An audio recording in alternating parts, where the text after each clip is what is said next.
ममता अपने बच्चे को जन्म देने के साथ अपने पति को खो देती है।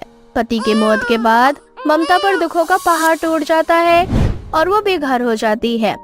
जिसके बाद ममता अपने छोटे से बच्चे को लेकर दर बदर की ठोकरें खाती है।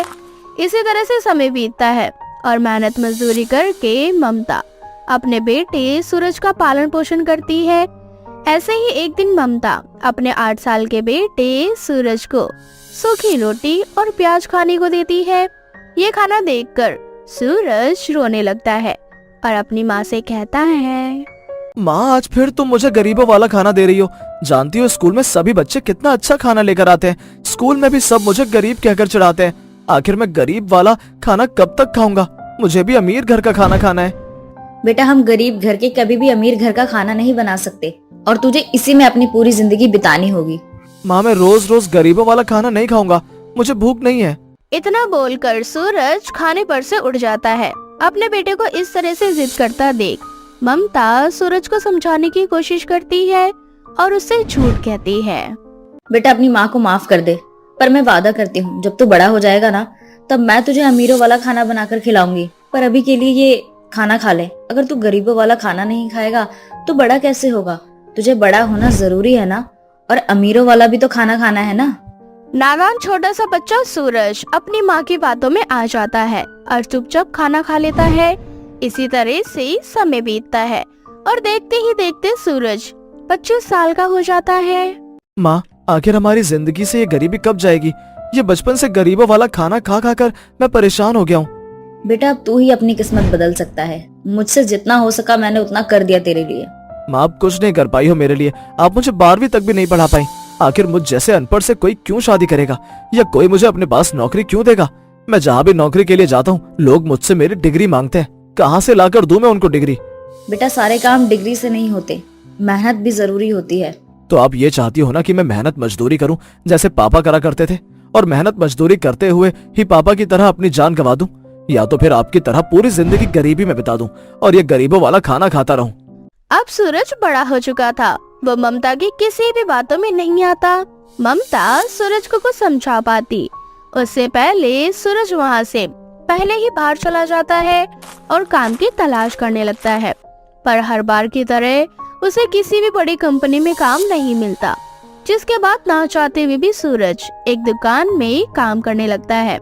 ऐसे ही एक दिन उस दुकान में एक बड़े घर की लड़की आती है। उसे देखकर सूरज उस पर मोहित हो जाता है और उससे बात करने की कोशिश करता है। मैं इस लड़की से कैसे बात करूं? कैसे इसे अपने दिल की बात बताऊं? नहीं, मेरा इससे बात करना सही नहीं होगा। कहाँ मैं एक गरीब और ये पढ़ी लिखी अमीर, भला ये मेरी बात क्यों सुनेगी? इतना बोलकर सूरज अपने कदम पीछे कर लेता है, पर ये सब कुछ वो लड़की परी देख लेती है और खुद सूरज के पास आती है और उससे कहती है, मैं देख रही हूँ जब से इस दुकान में मैं आती हूँ तुम सिर्फ मुझे ही देखते रहते हो। ऐसा कुछ नहीं है मैडम, यहाँ बहुत सारे कस्टमर आते हैं और मेरा काम है हर किसी पर नजर रखना। अगर आपको मेरी तरफ से कोई परेशानी हुई हो तो मुझे माफ कर देना।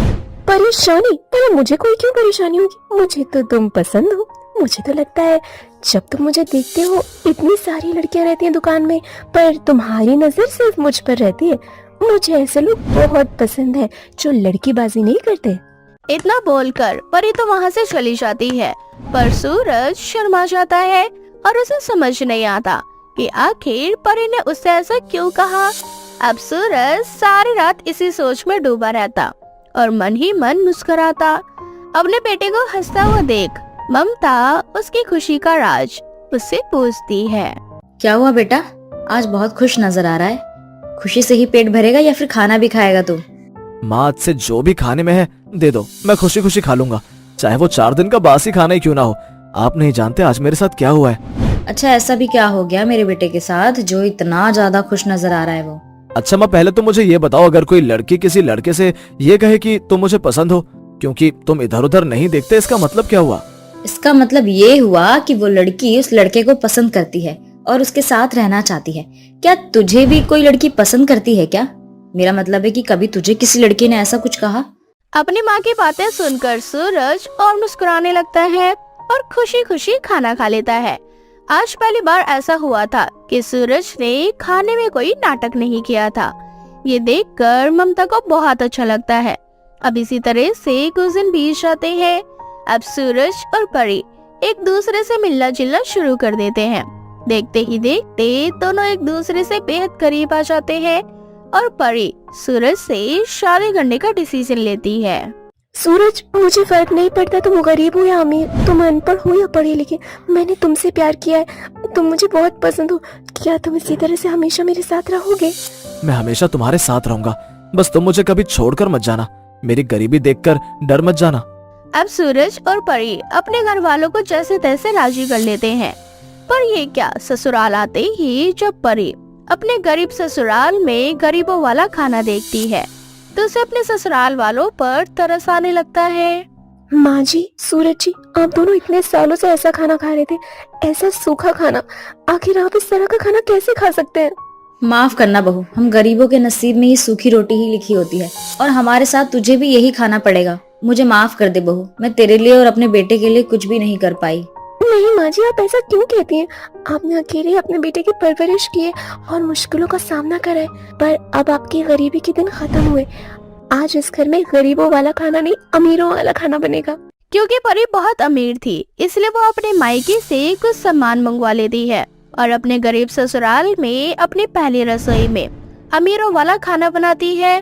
अमीरों वाला खाना खाकर ममता की आंखें छलक जाती है तो वहीं सूरज की खुशी का ठिकाना ही नहीं रहता। सही कहते हैं लोग, बहू लक्ष्मी होती है घर की। तेरे आते ही मैंने और मेरे बेटे ने अमीरों वाला खाना खाया। ये सब कुछ तेरी वजह से हुआ है बहू। माँ जी, अब हमारी गरीबी वाले दिन चले गए। अब से आप और सूरज जी यही खाना खाएंगे और सूरज जी मेरी कंपनी में काम करेंगे। परी के आने के बाद सूरज की जिंदगी से गरीबी चली जाती है और वो अपनी बीवी परी की कंपनी में काम करता है और उसकी कंपनी को आसमान की ऊंचाइयों तक पहुंचाता है। जा और अंजलि गांव में रहा करती थी। कांता के तीनों बेटे शहर में काम किया करते थे। कांता और उसकी तीनों बहुएं काफी गरीब थी। वो सब एक छोटे से झोपड़ी में रहा करते थे। ऐसे ही एक दिन, अरे बहू जल्दी उठो, सूरज उगने से पहले नदी से नहा कर आना है, नहीं तो फिर वहाँ पर मर्दों का आना जाना हो जाएगा। माँ जी, मैं उठ चुकी हूँ, अभी मैं पूजा और अंजलि को भी उठा देती हूँ।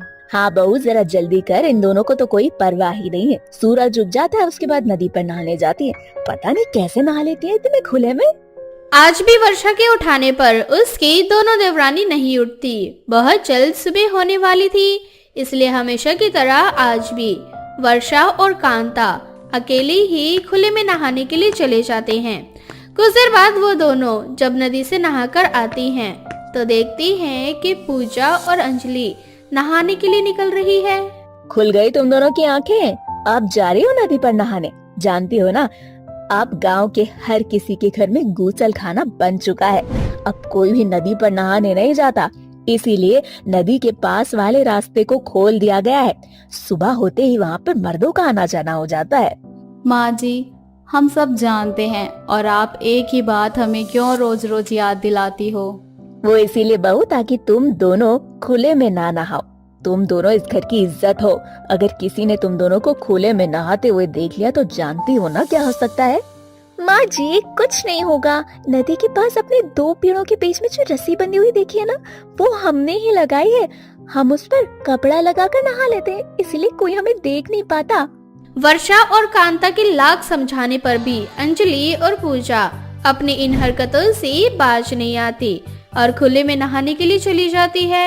उन दोनों के जाने के बाद वर्षा अपनी सास से कहती है, माँ जी, ये दोनों कभी नहीं सुधरेंगे। जब तक घर में गुसल खाना नहीं बन जाता तब तक ना ये ऐसे ही मनमानी करती रहेंगी। आप मेरी बात मानो तो जल्द से जल्द घर के अंदर ना गुसल खाना बनवा दो। वैसे भी गांव में हर किसी के पास गुसल खाना है। बहुत चाहती तो मैं भी यही हूँ, पर तू तो जानती है ना हम कितने गरीब हैं।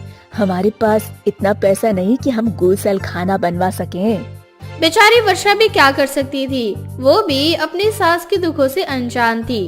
अब इसी तरह से कुछ दिन बीत जाते हैं और एक दिन कांता की तबीयत खराब हो जाती है, जिस वजह से वर्षा अपनी सास के साथ सुबह नहाने के लिए नहीं जा पाती।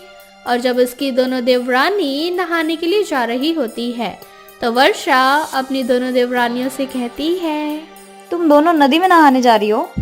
हाँ दीदी, पर आप ये सवाल क्यों पूछ रही हो जबकि आप तो बहुत अच्छे से जानती हो। वैसे मुझे ना कुछ पूछना था तुमसे। क्या सच में तुम खुले में नहाने जाती हो? मेरा मतलब है कि तुम्हें कोई देखता नहीं है क्या? दीदी, अगर आपको हमारी बातों पर विश्वास नहीं होता तो आप खुद हमारे साथ चल सकती हैं। हम दोनों कितनी सेफ्टी के साथ खुले में नहाते हैं। ठीक है, आज मैं भी तुम दोनों के साथ नहाने के लिए जाऊंगी।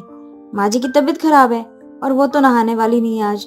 और तुम्हें तो पता है ना कि मुझे अकेले अंधेरे में नहाने में बहुत डर लगता है। वर्षा अपनी दोनों देवरानियों के साथ खुले में नहाने के लिए चली जाती है, जहां अंजलि और पूजा अपनी साड़ी उतार कर उस तार पर टांग देती है और नदी कपड़ों से चारों तरफ से घिर जाता है। पर्दा लगा होने की वजह से वर्षा को भी नहाने में हिचकिचाहट नहीं होती और तीनों बहू एक साथ मजे से खुले में नहाती है। अंजलि, पूजा, तुम दोनों का ये प्लान बहुत अच्छा है। इस तरह से नहाने में कितना मजा आ रहा है, हमें कोई देख भी नहीं पा रहा। चारों तरफ साड़ियों का पर्दा लगा है। खुले में नहाने का तो मजा ही अलग है। अब समझ में आया दीदी कि हम इतनी सुबह ठंड में नहाने क्यों नहीं आते। इतने अंधेरे और ठंड में भला कौन आए, जब हम दिन में भी अपने हिसाब से नहा सकते हैं। उधर देखो, सारे मर्द आराम से आ और जा रहे हैं और इधर हम तीनों भी आराम से खुले में नहा रहे हैं। पता नहीं गुसल खाने में क्या रखा है जो लोगों ने अपने घरों में गुसल खाना बनवा लिया और उसी में नहाते हैं। मुझे भी बहुत मजा आ रहा है। अब ना मैं ऐसे ही नहाऊंगी तुम दोनों के साथ। अब वर्षा भी अपनी दोनों देवरानियों के साथ खुले में नहाने लगती है और अपनी सास का साथ छोड़ देती है। वर्षा को भी अपनी दोनों बहुओं के रंगों में रंगता देख कांता की चिंता बढ़ने लगती है और वो अपने बेटों को फोन करके कुछ पैसे मांगती है। बेटा, घर में गुसल खाना बनवाना बहुत जरूरी है। अब नदी पर कोई नहीं जाता, वहाँ का रास्ता भी पूरी तरह से खुल चुका है। हर समय भीड़ लगी रहती है। इस तरह से बहुओं को खुले में नहाना सही नहीं है। माँ, हम आपकी परेशानी समझ रहे हैं। आखिर आप हमारे भले के लिए ही बोल रही हो। आप फिक्र मत करो, हम तीनों भाई मिलकर आपको कुछ पैसे भिजवा देंगे। अब कांता के तीनों बेटे कुछ पैसे कांता को भिजवा देते हैं। उन थोड़े से पैसों में कांता अपने घर में छोटा सा गुसल खाना बनवाने का फैसला लेती है और घर में गुसल खाना बनने का काम शुरू हो जाता है। पर ये देखकर तीनों बहुओं का मुंह बन जाता है और वो अपनी सास से लड़ने लगती है। माँ जी, जब आप जानती हो कि हमारे पास इतने पैसे नहीं है कि हम गुसल खाना बनवा सके, तो आप क्यों इन पैसों का गुसल खाना बनवाने में बर्बाद कर रही हो? आप इन पैसों से एक नया कमरा भी तो बनवा सकती थी ना। अगर कमरा बन जाता तो कितना अच्छा रहता। हम कितनी मुश्किल से एक ही कमरे में अपना गुजारा कर रहे हैं। मैं तुम तीनों की सास हूँ। तुम तीनों ने अपनी बेशर्मी आज पानी में जाके धो लेना, क्योंकि आने वाले कुछ समय में तुम तीनों अपनी बेशर्मी दिखाने के लिए नदी पर नहीं जा पाओगी। कांता अपनी तीनों बहुओं को करारा जवाब देती है और बहुत जल्द घर में गुसल खाना बन जाता है। गुसल खाना बनने के बाद भी कांता की तीनों बहू खुले में ही नहाने जाती है। माँ जी तो हमेशा चाहती थी गुसल खाना बने, मैं भी चाहती थी, लेकिन अब मेरा मन नहीं करता। दीदी, बन जाने दो गुसल खाना, हम तीनों यहीं पर नहाया करेंगे। मुझे तो वैसे ही माँ जी के विचार पसंद नहीं है, इसीलिए आप दोनों उनकी बातें बंद कर दीजिए। अब तीनों बहू अपनी सास की बुराई करने लगती है। कुछ देर बाद जब वो तीनों नहाकर निकलती है तो वो देखती हैं कि दो लड़के उन तीनों की तस्वीरें ले रहे हैं। उन दोनों लड़कों को देखकर तीनों शर्मिसार हो जाती हैं और वर्षा हिम्मत जुटाकर उन लड़कों से कहती है, तुम दोनों ये क्या कर रहे हो? फोन दिखाओ मुझे अपना। हम दोनों तो यहाँ हमेशा की तरह तुम तीनों को नहाता देख रहे थे, पर हम कल शहर जा रहे हैं, इसलिए सोचा कि आज क्यों ना तुम तीनों की जबरदस्त वीडियो बना ली जाए। ये क्या बदतमीजी है तुम तीनों की? हिम्मत कैसे हुई नहाते समय की हमारी तस्वीर लेते हुए? तुम तीनों आराम से बोलो। बेशर्मों की तरह खुले में खुद नहाती हो और हमें बदतमीज बोल रही हो। अरे जब तुम्हारे घर में गुसलखाना बन गया तो क्यों आती हो खुले में नहाने, हम जैसे लड़कों को रिझाने के लिए? उन लड़कों की बातें सुनकर उन तीनों बहुओं को अपनी गलती का एहसास हो जाता है और समझ आ जाता है कि उनकी सास खुले में नहाने से क्यों मना कर रही थी। तो वहीं दूसरी ओर अंजलि बिना घबराए उन लड़कों के हाथों से उनका फोन छीनकर नदी में फेंक देती है। तुम दोनों ने बहुत बड़ी गलती की। मैं किसी से नहीं डरती। मैंने सारे सबूत मिटा दिए और आज के आज जाकर मैं तुम दोनों की कंप्लेंट भी करूंगी। अब तीनों बहू जाकर उन बदमाश लड़कों की कंप्लेंट करा देती है। पुलिस वाले आकर जल्द से जल्द उन दोनों लड़कों को गिरफ्तार कर लेते हैं, जिसके बाद कांता की तीनों बहुएं खुले में ना नहाकर अपने घर के बने गुसल खाने में ही नहाती है। की सास सुमन एक दिन उससे कहती है, अरे बहू, शादी को 4 साल हो गए हैं, मुझे दादी बनाएगी या नहीं? आजकल के तुम पढ़े लिखे लोग बच्चा पैदा ही नहीं करना चाहते क्या? अरे माँ जी, ऐसी बात नहीं है। जब मुझे और विनोद को लगेगा कि हमें बेबी करना है तो हम कर लेंगे। अब दुनिया वाले और समाज वालों को दिखाने के लिए तो हम बच्चा पैदा नहीं कर सकते ना, क्योंकि जिम्मेदारी तो हम दोनों को उठानी है ना। और आपको तो पता ही है कि अभी मेरे और विनोद की जॉब का क्या सीन है। सीन चाहे जो भी हो, तुम दोनों मियाँ बीवी तो ऑफिस चले जाते हो, सारा दिन घर पर मैं अकेली रहती हूँ। मुझे इस घर में बच्चा चाहिए, वो भी जल्द, वरना मैं तीर्थ यात्रा पर चली जाऊंगी और वहीं रह जाऊंगी हमेशा के लिए, दोबारा नहीं आऊंगी कभी। माँ जी, आपके सीन से ना इस घर में बच्चा पैदा नहीं होगा।